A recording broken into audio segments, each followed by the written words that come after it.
Présidente, ministre, collègues, Madame la Première ministre, cessez le feu. Voilà le mot d'ordre qui retentit à travers le monde. Cessez le feu. Voilà le message qui nous vient du secrétaire général de l'ONU, du pape et de nombreux chefs d'État d'Irlande, de Suisse, d'Espagne, du Mexique et de tant d'autres. Cessez le feu. Voilà ce qui a rassemblé des dizaines de milliers de citoyens hier encore à l'appel de la CGT, de la FSU, de Solidaires, d'Attaque, de la France Insoumise et de nombreuses autres organisations. Voilà ce qui a rassemblé en France, en Europe et dans le monde. Cessez le feu. Voilà l'appel que vous vous refusez toujours à lancer. Dans le concert des Nations pour la paix, la voix de la France manque. À l'heure où je parle, 1400 Israéliens ont été tués et 5100 blessés par les crimes de guerre perpétrés par le Hamas. À l'heure où je parle, plus de 5000 Palestiniens ont été tués et 15 000 blessés par les crimes de guerre de Tsahal.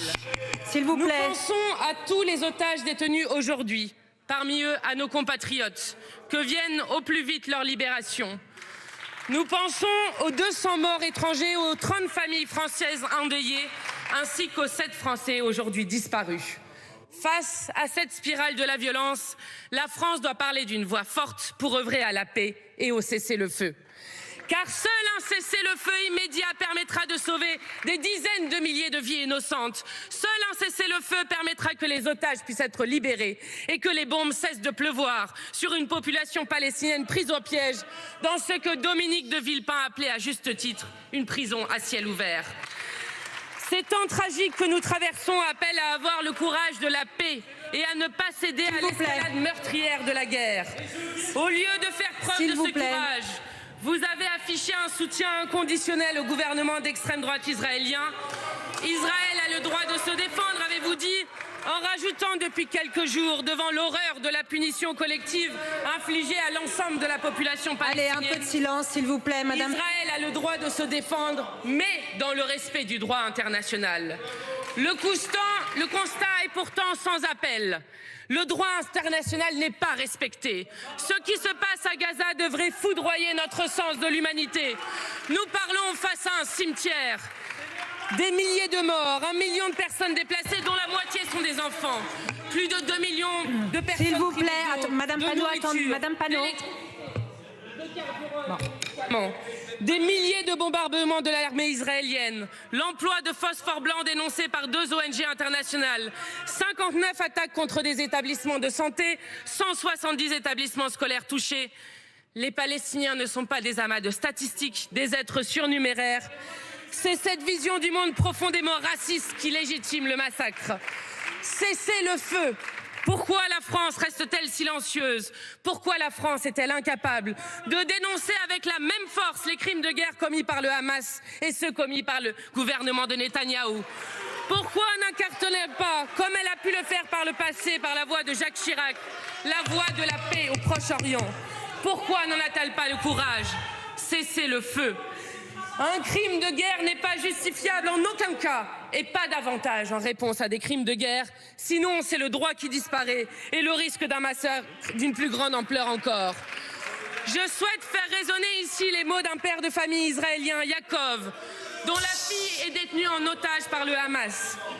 Ce père, suspendu à l'espoir de nouvelles de sa fille, dit « À quoi sert de nous entretuer? La vengeance n'apporte rien. Il y a des morts à Gaza, des gens qui pleurent aussi. En quoi est-ce utile? La meilleure chose, c'est de s'asseoir, de discuter. Entendons cette voix pour la paix d'un homme dont la vaillance inspire un profond respect. Principe. Toutes les vies humaines se valent. Toutes les vies humaines se valent. C'est dans ce principe, celui de notre commune humanité, que nous devons puiser le courage de la paix. Madame la Première ministre, nos larmes ne peuvent pas être à géométrie et à géographie variable. Ainsi, nous pleurons les victimes des atroces crimes de guerre du Hamas, tout comme nous pleurons les milliers de morts des crimes de guerre commis par le gouvernement israélien. Madame la Première ministre, vous avez choisi d'abandonner la position historique de la France qui a fait sa grandeur et qui a permis qu'elle soit audible dans les ténèbres des relations internationales. La France est désormais montrée du doigt dans le monde et par les peuples. Cela doit cesser. Membre du Conseil de sécurité de l'ONU, la France doit peser de tout son poids pour permettre l'adoption d'une résolution exigeant un cessez-le-feu pour arrêter cette escalade meurtrière. Cet abandon de l'engagement historique de la France pour la paix est arrivé à son paroxysme jeudi dernier. Au Parlement européen, les eurodéputés macronistes ont voté contre la proposition des Insoumis pour un cessez-le-feu à Gaza. Au lieu du courage de la paix, vous vous abandonnez à la pente inarrêtable de la guerre. La France, autrefois voix de la paix à travers le monde, est entre vos mains devenu un État aligné sur les États-Unis et sur le gouvernement israélien va en guerre d'extrême droite. Oui, d'extrême droite. Un gouvernement dont le ministre de la Défense a déclaré « Nous combattons des animaux humains » en parlant du peuple palestinien. Un gouvernement et son Premier ministre Benyamin Netanyahou qui ont sciemment fait monter le Hamas. Ainsi, il l'expliquait en 2019 aux députés du Likoud. Quiconque veut contrecarrer la création d'un État palestinien doit soutenir le renforcement du Hamas et transférer de l'argent au Hamas. Cela fait partie de notre stratégie. Voilà à qui vous apportez votre soutien inconditionnel. Et gare à ceux qui n'en feraient pas de même. Ainsi, le footballeur Karim Benzema serait un dangereux extrémiste en lien avec les frères musulmans, pour citer M. Darmanin. Fait gravissime, on parle de le déchoir de sa nationalité. Son tort, un tweet de soutien aux femmes et enfants de Gaza sous les bombes. S'il vous plaît, mes chers collègues, un peu de silence.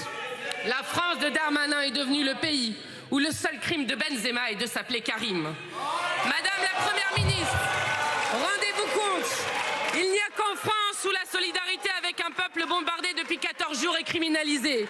Ainsi, votre ministre de l'Intérieur, encore lui, a commencé par interdire systématiquement toutes les manifestations de soutien au peuple palestinien, manifestations pourtant autorisées partout à travers le monde. Il n'y a qu'en France où un responsable de la CGT est arrêté à 6 heures du matin chez lui pour apologie du terrorisme du fait d'un tract appelant à la paix. Il n'y a qu'en France où le président de l'Union juive pour la paix est arrêté à Strasbourg et mis en garde à vue parce qu'il était présent à une manifestation de soutien au peuple palestinien. Madame la Première ministre, la France doit urgemment agir pour le cessez-le-feu, pas faire taire ceux qui le demandent. Cessez-le-feu, Madame la Première ministre. Voici les mots que la France doit retrouver. Cessez-le-feu. Voilà les mots que nous prononçons depuis plus de 2 semaines désormais et qui nous valent tombereaux d'insultes et menaces de mort. La gravité du moment appelle pourtant à la solennité et au sérieux, pas aux polémiques franco-françaises. Depuis 2 semaines, nous sommes repeints en antisémites par des irresponsables. Notre tort, appeler à la paix et parler de crimes de guerre. Je le redis avec force. Contre les antisémites, nous nous tiendrons comme nous l'avons toujours fait, aux côtés de tous nos concitoyens de confession juive. Puisqu'il semble si difficile à certains de l'entendre, peut-être parce qu'ils ne partagent pas en réalité cette position, nous condamnons tous les crimes de guerre, tous sans exception. C'est le point de départ nécessaire pour œuvrer à la médiation et à la paix. C'est la réalité, c'est le courage de la paix. D'aucuns voudraient que la terreur qui s'est déversée ce 7 octobre paralyse la réflexion, qu'elle suspende la pensée jusqu'à l'amnésie. Nous disons que la raison est la seule à même d'éclairer nos décisions. Pour comprendre ce qui se joue, il faut dire la réalité. Ce qui s'est produit le 7 octobre est un épisode abominable inscrit dans l'histoire plus longue d'une guerre asymétrique, faite d'occupation par l'armée israélienne de territoires palestiniens et du blocus de Gaza. Nous assistons à une guerre coloniale qui a connu une escalade inédite en faveur de l'arrivée au pouvoir de l'extrême droite en Israël. Cette réalité n'excuse en rien les actes qui ont été commis, mais elle ne peut être évacuée car elle conditionne la compréhension de ce qui se joue, le choix des mots pour décrire sa spécificité et enfin les moyens pour parvenir à la paix. Toute personne qui n'admet pas ce constat et pense opportunément que la guerre aurait commencé ce 7 octobre a une dette envers la vérité et commet une faute politique et morale majeure. Nous, insoumis, n'aurons pas à rougir devant l'histoire parce que nous refuserons toujours de nous lever pour soutenir inconditionnellement la politique coloniale du gouvernement israélien. Les insoumis n'auront pas à rougir devant l'histoire de défendre la position historique de la France, celle de l'ONU. Les insoumis n'auront pas à rougir devant l'histoire, car face à l'horreur, nous n'aurons eu qu'un seul mot d'ordre, cesser le feu, qu'une seule boussole, la paix. Nous vous invitons à la paix et non aux déplacements improvisés et bellicistes. Les propos tenus hier par la présidente de l'Assemblée, 4e personnage de l'État, rien ne doit empêcher Israël de se défendre. Au moment même où la rapporteure spéciale des Nations Unies alerte sur le risque de nettoyage ethnique à Gaza, ces propos sont inacceptables et gênent jusque dans vos rangs et dans ceux du Quai d'Orsay. Madame la Première ministre, la France a une responsabilité. Elle doit retrouver une voix forte. René Cassin, Je vous remercie de prix Nobel conclure, de la paix. Madame la Présidente. Visez l'importance de la paix auquel nous vous appelons. Voici ces mots inspirés. Merci beaucoup. de l'esprit. Vous avez terminé votre temps de parole. Je vous remercie de bien vouloir quitter la tribune.